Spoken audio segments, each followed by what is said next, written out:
Do you think that political correctness is actually encouraging extremism, Islamist extremism? Well, I think that some of our public institutions are paralysed by the forces of racial and religious identity politics, which may well hinder our counter-extremism operations. We've had previous discussions, Patrick, about how there is the risk of public bodies who are part of the broader prevent structure, how they may, because of those racial and religious sensitivities or the fear of being accused of being racist, how they may be more reluctant to report suspected forms of Islamist-related radicalisation. And it's something that we really tackle. And I certainly agree with the Home Secretary when she says that she would like to see political correctness banished when it comes to the sphere of national security.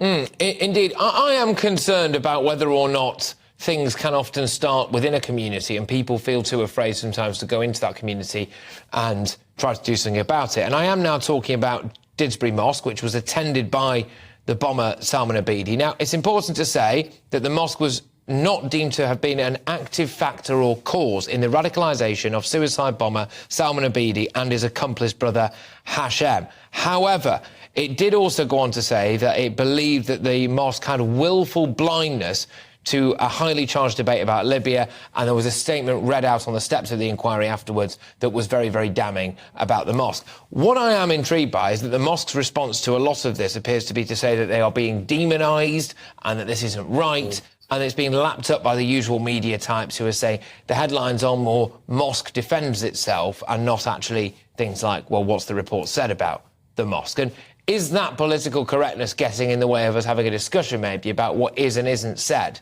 in some mosques in the country?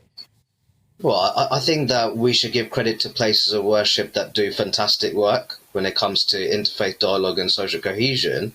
But we should also be free to question places of worship and religious associations who may not be doing particularly well when it comes to social cohesion. And indeed, if there's a risk that there are divisive narratives which are being peddled within particular places of worship and religious associations, then that needs to be talked about. And that's very important to challenge that from a counter-extremism perspective.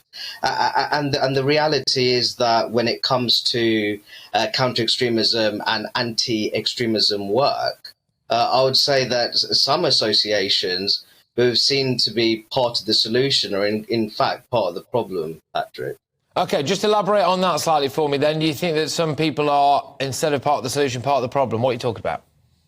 Well, I think that there was concerns that prevent-related funding was being allocated to organisations which were found to be peddling divisive narratives. Now, well, if they're being provided that kind of supported the Taliban, yeah. Carry on. But precisely. So I think that we need to take these kind of problems very seriously, especially when it comes to more robust due diligence. And when also looking at what are the processes behind the allocation of such funding.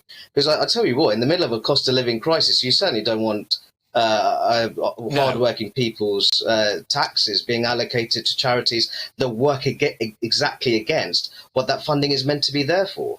Do you think, honestly, Dr. Rakib, sometimes there is a genuine concern about whether or not someone is going to be an Islamist terrorist, and instead of people looking into that properly, they don't because they're worried about being called a racist? Well, I think that people are worried in terms of being accused of racism, Islamophobia. They're also worried about being accused of undermining religious freedom. I would make the point that when it comes to counter-extremism, there's simply no space for those kinds of concerns. Now, of course, we're very much against the sort of wide, grand sweeping generalizations.